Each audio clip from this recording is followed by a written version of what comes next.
Halo teman-teman, selamat sore. Berjumpa lagi dengan saya di channel Marine Clan Unity atau disingkat MAKU. Ya, di sini teman-teman saya akan melanjutkan cerita saya, pengalaman di kapal tradisional yang kapal-kapal pertama ya. Waktu itu di channel sebelumnya kan kapal kami ada kerusakan mesin terus terombang-ambing ya di laut.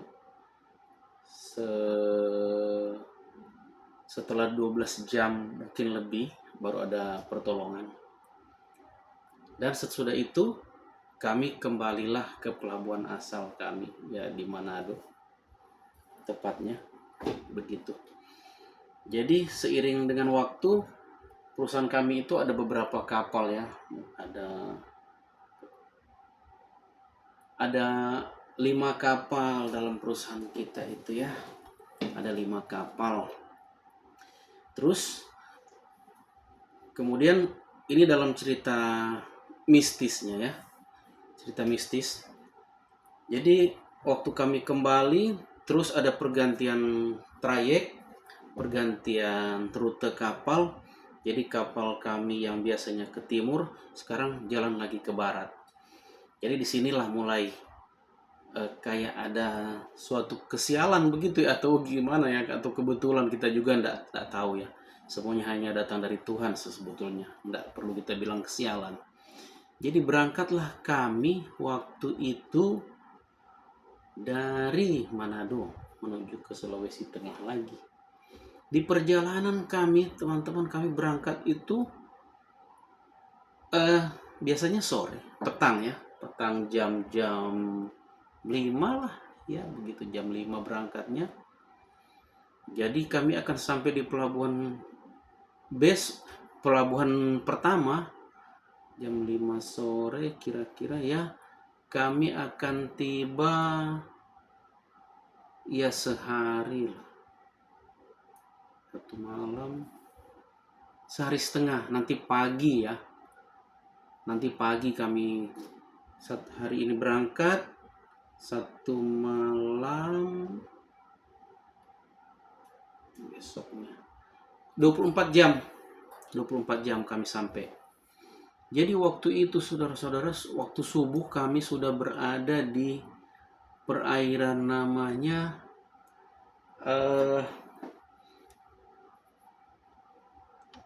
Gorontalo Pantai Timur, Kuandang, namanya Kuandang. Di situ nggak ada batu karang di tengah laut, atau ada sih tapi jauh.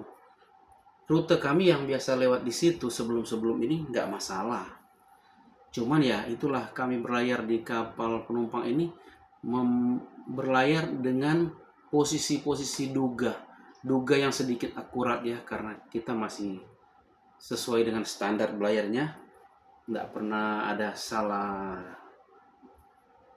posisi, artinya masih mendekati yang normal lah, walaupun kami tidak mempunyai alat navigasi yang memadai ya. Jadi teman-teman, waktu itu ombak besar. Kami berlayar ke barat, berarti ombak barat ya. Ombak barat dari sebelah kanan sedikit haluan kapal kami. Ombak besar. Menjelang subuh itu mulai tenang. Sesudah malam itu gelap gulita. Setelah subuh, waktu subuh, orang bilang mulai ya samar-samar lah begitu. Tapi subuh masih jam setengah 5 lah, jam 4 begitu. Ya saya jam jaga, jam duty itu kan jam 12 ke jam 4. Ya jam 4 hampir kami aplos ya, pertukaran jaga. Saya sama jurumudi di depan, kita bilang ada perahu layar di depan ini. Ada perahu layar, kita hati-hati ya. Perahu layar itu ya namanya kita remang-remang ya, samar-samar begitu. Hitam warnanya. Hitam, dia dari kanan ini, ikut angin. Di sebelah kiri kami ini, di depan kami tanjung, berarti sebelah kiri ini daratan. Sebelah kiri ini daratan ya, teman-teman. Daratan itu. Jadi kami berlayar dengan haluan yang aman ke tanjung itu, lepas lah ya. Dia nyebrang kira-kira ada sekitar 100 meter lah di haluan kapal kami. Nyebrang, karena dia jauh, nyebrang kapal kami pun kecepatan dalam 12 knot saja, mungkin 10 apa 12 knot begitu ya. Dia lebih dulu nyebrang. Ini kita lihat perahu layar.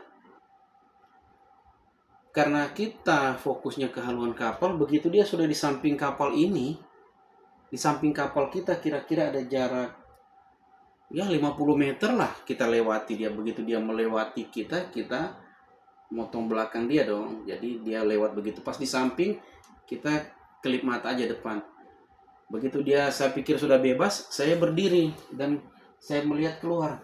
Saya bilang sama jurumudi yang jaga, teman, itu perahu layar kok ndak ada? Kemana? Masa iya, masa ndak ada? Dia keluar, dia lihat juga ndak ada. Kita ambil teropong nih. Ini teropong ya.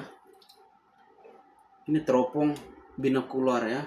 Atau keker ya, biasa kita bilang ya, keker. Kita ambil. Masa 50 meter sedangkan jangkauan mata aja dekat. 50 meter berapa lah. Antara satu tiang listrik ke tiang listrik yang berikut kan jarak 50 meter. Nggak ada. Teman-teman. Nggak ada perahu layar itu. Masa dia naik ke darat? Kan nggak mungkin. Jadi kita bingung. Loh, ini apa-apaan? Tapi itu ombak sudah tenang, tinggal berkabut-kabut sedikit, perahu layarnya ndak ada. Sebetulnya kan nggak masuk di akal ya, teman-teman. Dia baru lewat kira-kira 5 menit di samping kita, terus nggak ada. Kapal kita bukan super jet, bukan pesawat terbang. Kapal laut, secepat apapun kapal laut, walaupun 35 knot, berapa cepat sih bisa hilang di pandangan? Nggak mungkin ya. Jadi itu teman-teman yang cerita mistisnya. Kalau menurut saya mistis ya. Saya juga tahu setan itu ada, tapi saya tidak percaya setan. Saya percaya Tuhan kita ya. Setan itu tetap ada. Dari zaman dulu juga setan memang sudah ada. Cuma saya tidak percaya setan. Tapi itu saya bilang mistis. Itu mistis teman-teman. Jadi perjalanan mistis itu dimulai dari situ. Kayak apa ya, ada kesialan-kesialan begitu ya. Kami berlayar terus. Berlayar kami itu sampailah kami ke pelabuhan Toli-Toli. Kami terus sampai ke pelabuhan Pantoloan di Palu ya. Dari situ kejadian mistis itu terjadi. Kemudian mungkin boleh dikata kesialan, kami terus berlayar lagi ke Sulawesi Selatan.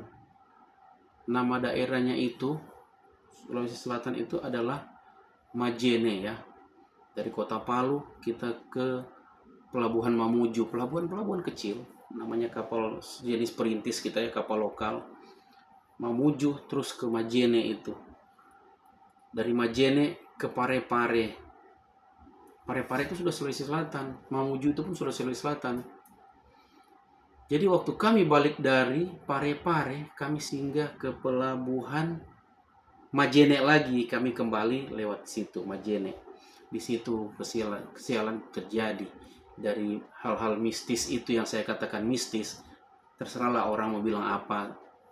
Ya menilai apalah tentang mistis atau bagaimana ya. Menurut saya itu mistis. Kalau ada teman saya yang satu kapal sudah selama ini tidak bertemu, salam jumpa lagi kita, ya. Kapten kapal saya itu memang itu human error, kesalahan kapten kapal. Saya itu masih wakil. Jadi kapal kami di pelabuhan, itu ada ombak-ombaknya di pelabuhan. Pelabuhan itu pelabuhan kayu ya di Majene itu, Majene namanya. Jadi waktu ada ombak-ombak, kapal mau sandar ke pelabuhan itu, teman-temannya di pelabuhan Majene itu. Karena ada ombak dan angin dari sebelah kanan, apabila kita sandar kiri, ombak dan angin itu dari sebelah kanan. Jadi kita buang jangkar dulu. Buang jangkarnya itu salah feelingnya dari kapten kami itu. Begitu kami buang jangkar, kapal ini masih posisi dalam maju pelan. Di saat buang jangkar itu, rantai sambung dengan tali ya, kalau kita kapal-kapal kecil dulu. Sambung dengan tali, talinya itu masuk ke bawah propeller. Kapal kita maju terus, sedangkan sudah saatnya berputar. Kalau nggak berputar, kami menuju ke tepian pantai, sedangkan itu ombak-ombak ya. Kapten kami salah perhitungan. Itu memang dikatakan human error ya, human error. Begitu kapten sudah bingung, dia hidupkanlah mesin ini masih hidup, tapi kita masuk gear ya, kita masuk gear ke depan untuk maju atau masuk gear untuk mundur, ghosten ya. Begitu masuk handle, tali ini kena di propeller. Disitulah bermula kejadian yang horor terjadi lagi, teman-teman. Ini cerita ini real yang saya alami di tahun, ya itu saya sudah lupa ya, pastinya sudah sekian puluh tahun yang lalu ya. Kita masih pemula, orang bilang masih anak-anak, masih unyu-unyu ya. Jadi penumpang banyak, ada sekitar 100-an orang.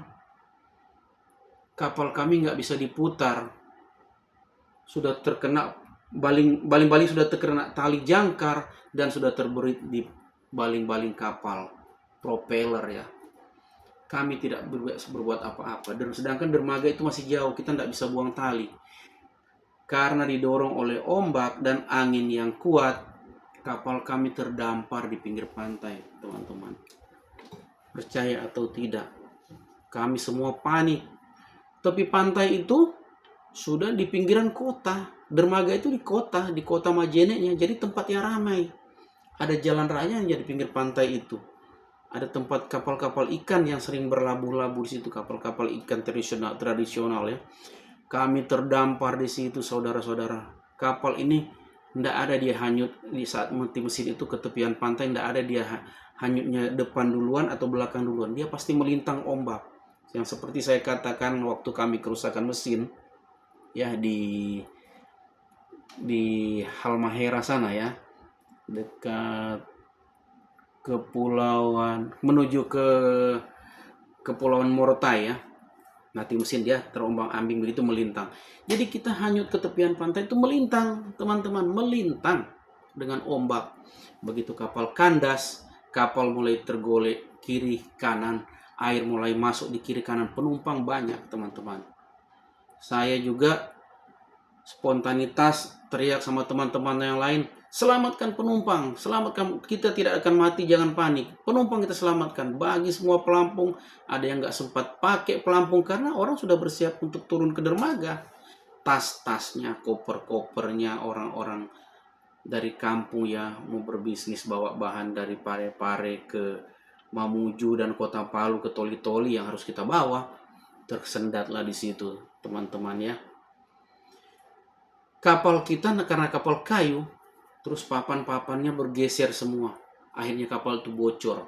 Masuklah air semua ke dalam kapal. Kapal itu terisi air penuh di bagian bawah, tapi tidak tenggelam karena di pinggir pantai. Jadi sebatas dada manusia dewasa, sebatas lantai dasar dan dek penumpang bagian bawah.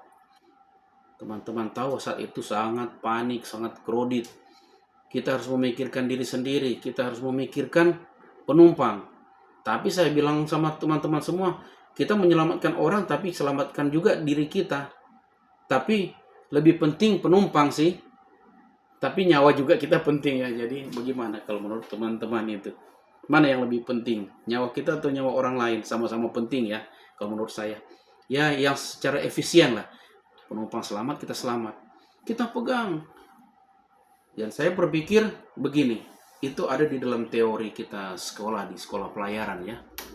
Apabila kita menyelamatkan orang dengan pelampung, apabila dia panik, dia akan berpeluk kepada kita secara panik. Dia tidak akan pernah melepas kita dan itu membahayakan kita, bisa tenggelam sama-sama. Kita boleh memukul dia, membuat dia pingsan, atau membuat pelukan dia terlepas, dan daripada kita berdua yang mati, mending salah satu orang yang mati. Jadi kalau ada penumpang yang berpelukan ke kita yang secara spontan dan dia panik, itu susah untuk melepaskan. Jadi dari jauh saya sudah bilang, jangan berpeluk, tenang, nanti saya pegang kamu, kamu ndak usah apa-apain ya. Kita jelaskan seperti itu. Iya, iya katanya. Jadi ibu-ibu, ada bapak-bapak, kakek-kakek ya, kita selamatkan. Jadi pegang, kasih pelampung dua begitu, atau seperti apa. Dan orang-orang dari darat pun terjun.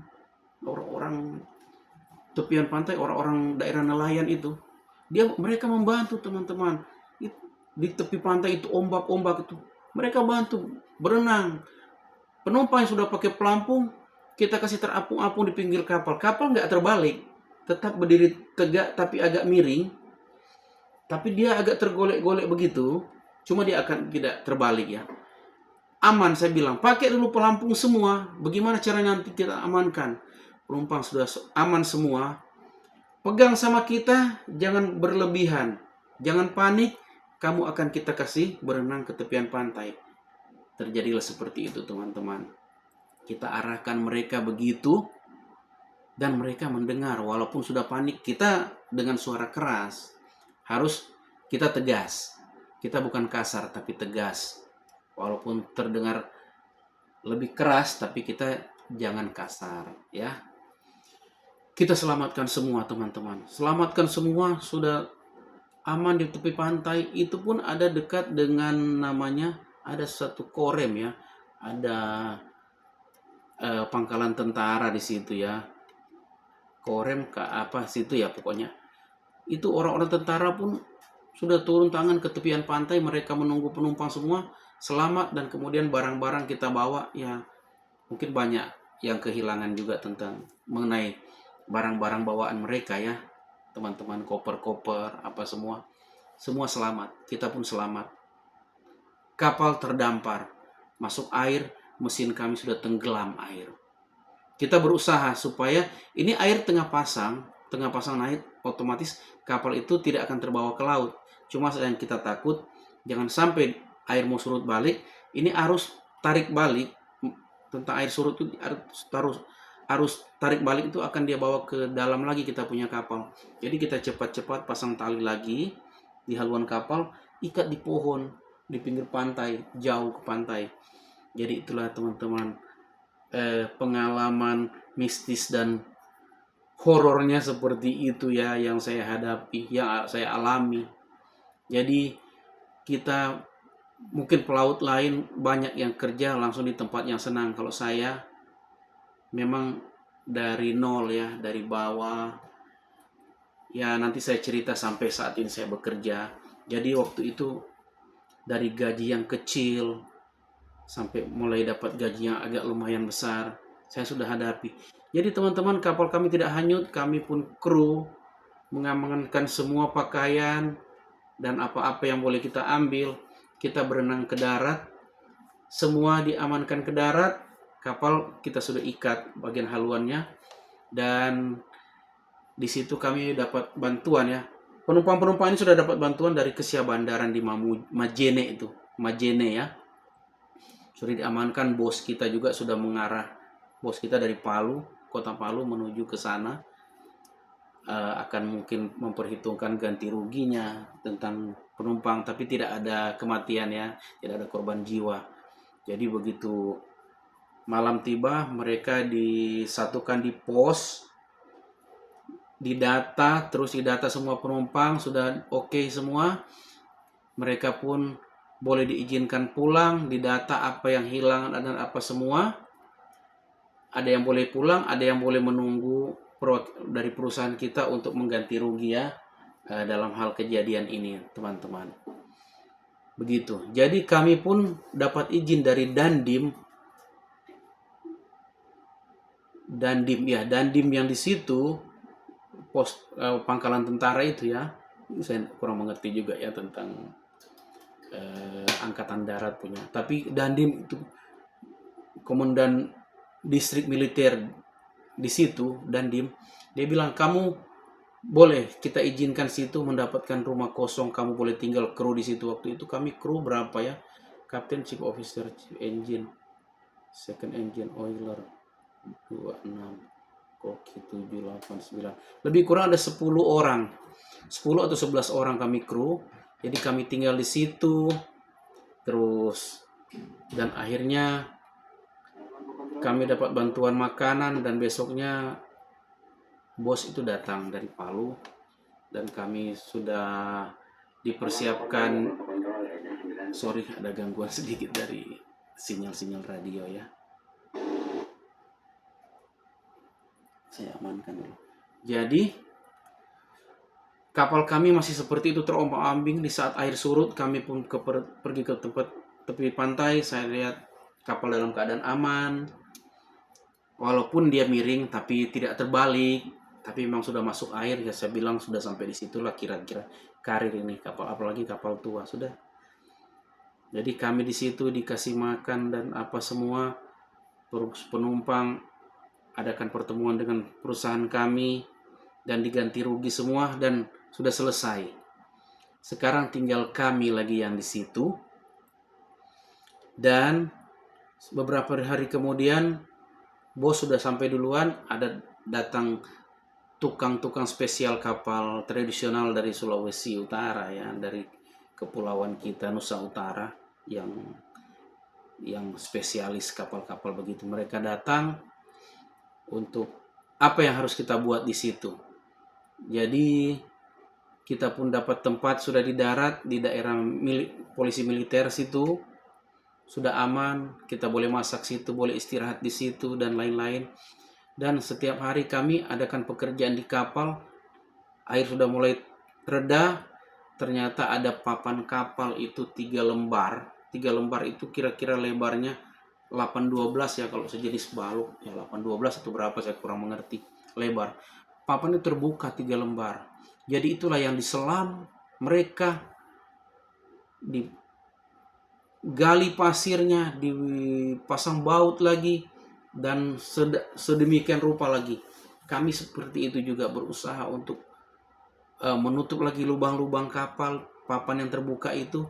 Begitu sudah tertutup, singkat cerita, dan akhirnya kapal itu di saat air surut ditutup semua lubang dan dipompa keluar airnya. Pompa keluar ternyata itu sudah berjalan 1 bulan lebih atau mendekati 2 bulan ya, sudah lama. Jadi kalau saya mau cerita detailnya panjang, jadi saya singkat aja. Jadi akhirnya kapal itu bisa ditimbulkan kembali. Begitu kapal itu ditimbulkan kembali, tali yang di propeller ini kita buka lagi. Kita buka lagi, sudah lepas semua. Kapal sudah dinyatakan timbul dan bos perusahaan kami menyewa kapal-kapal ikan itu, kapal-kapal ikan di situ, tarik keluar dari situ. Kapal ini sudah terapung, timbul.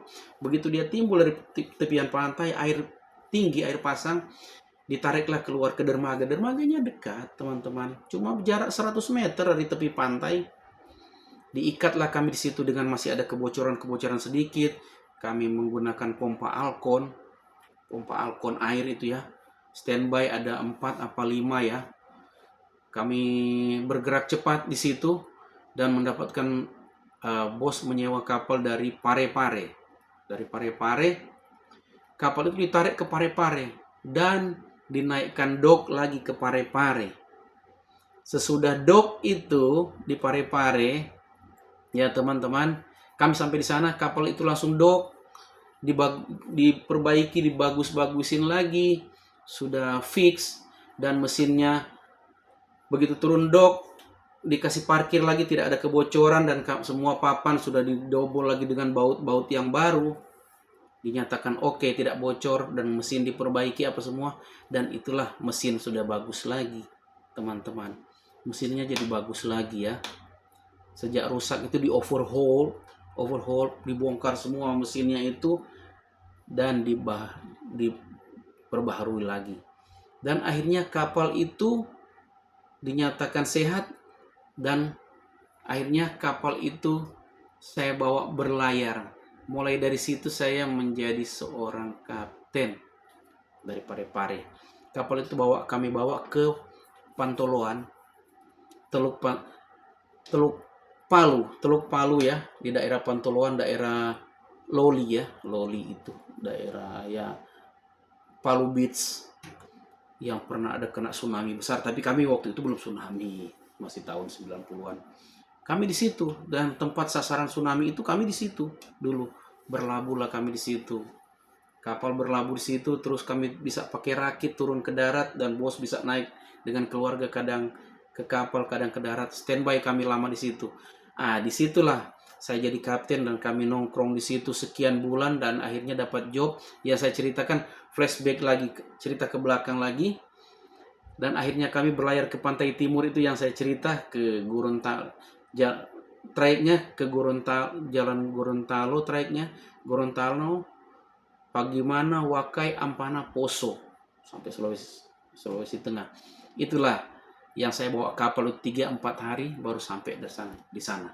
Jadi saya sebagai seorang kapten yang muda, pengalaman yang pas-pasan, tapi saya sudah sempat belajar dari kapten yang sangat senior, dan itu betul-betul saya taruh di kepala saya sendiri bagaimana pengalaman ini, sehingga pelayaran itu tidak bermasalah. Walaupun saya banyak pikiran saat itu, saya seorang yang muda, masih minus pengalaman, dan diharuskan menjadi kapten karena harus membawa kapal ini ke sana. Dan saya iakan, dan ternyata tidak ada masalah. Puji Tuhan ya, syukur. Jadi kami sampai di sana, dan akhirnya kami trayek di sana. Jadi nanti sampai di situ kami trayek beberapa bulan di sana, dan mungkin karena bisnis kurang lancar, mungkin perusahaan kita merasa rugi ya. Dan kami ditarik kembali, teman-teman. Kami ditarik lagi kembali karena rugi di sana. Mungkin ya sudah, keberuntungan itu sudah hilang ya. Kami tarik lagi kembali dari sana, dan kami kembali ke Sulawesi Tengah. Kami kembali, dan kapal itu diparkir di daerah pelabuhan Leok. Namanya Leok itu di Buol Toli-Toli ya. Kalau sempat kalian pernah dengar Buol Toli-Toli, ada situs bekas suatu perusahaan kayu, Lokpon, ada dermaga kecilnya di tengah hutan. Di situ cuma ada satu rumah aja yang standby, 2 rumah yang membeli rotan-rotan dari masyarakat di kampung, dan di kampung situ tempatnya luas, tapi tidak ada kampung. Kampungnya jauh dari situ. Lokpon yang lama itu tidak ada, cuma 2 rumah. Kami disandarkan di situ, dan akhirnya kapal ini dinyatakan sudah tidak layak jalan lagi karena ya sudah banyak pengeluaran apa semua. Kapal tetap di situ, dan kita kerjakan semua dengan kru kapal yang apa adanya ya. Teman-teman pikir itu. Kapal kami sudah tua. Bos kami dekat, istri dia dekat dengan situ di Buol. Jadi mesin kapal kami diangkat karena kapal ini dinyatakan sudah tidak layak. Dan kapal itu, saudara-saudara tahu, kami pisahkan gearboxnya, pisahkan mesinnya, dan kita angkat keluar, dan dikasih naik ke dermaga. Teman-teman pikir itu berapa susah. Pakai chain block ya, takal kalau orang Indonesia bilang chain block. Kita di sana hidup beberapa bulan. Hidup sana survive ya, macam-macam yang kita bikin. Tanam jerat, pasang jerat di hutan. Tapi mobil bisa sampai di pinggir dermaga. Daerahnya bagus, mobil truk pun bisa sampai situ. Mobil kecil pun bisa sampai. Survive sampai situ, jadi mesinnya sudah diangkat, dan akhirnya saya dipanggil naik ke kapal yang besar, namanya kapal Mona Lisa, kapal yang terbesar, kapal penumpang terbesar pertama di Manado saat itu. Saya pindah di situ, dan akhirnya sampai saya pindah ke kapal tugboat. Nanti saya ceritakan selanjutnya bagaimana caranya saya pindah itu ke kapal penumpang sesudah dari kapal yang satu ini. Saya ditarik pindah ke situ, dan berjalannya waktu saya kerja situ, dan akhirnya pindah ke kapal tugboat yang saya bilang dapat gaji 1.500.000. Jadi begitulah perjalanan hidup saya di situ beberapa tahun. Itulah pengalaman saya di kapal. Jadi semoga cerita ini bermanfaat bagi teman-teman semua yang ingin mendengar cerita lika-liku kita pelaut pemula ya, pelaut dari daerah yang tidak mempunyai keluarga dekat, seorang pelaut, jadi kita berjalan sendiri. Oke, nanti saya akan ceritakan ada hal-hal mistis lagi di kapal yang berikut saya kerja, di kapal tugboat yang pertama ya. Hal mistis di Laut Jawa, di Laut Masalembo, yang kalau Anda tahu yang kapal Tampomas 2 tenggelam di situ. Ada hal mistis yang tidak masuk nalar manusia. nanti akan saya ceritakan. Ya, sampai di sini juga dulu cerita di kapal penumpang ini, kapal tradisional. Nanti kita ketemu di part selanjutnya, akan saya ceritakan bagaimana kronologisnya keberangkatan hingga di perjalanan dan sampai di tujuan. Oke teman-teman, jangan bosan ikut channel saya. Sampai jumpa di part selanjutnya.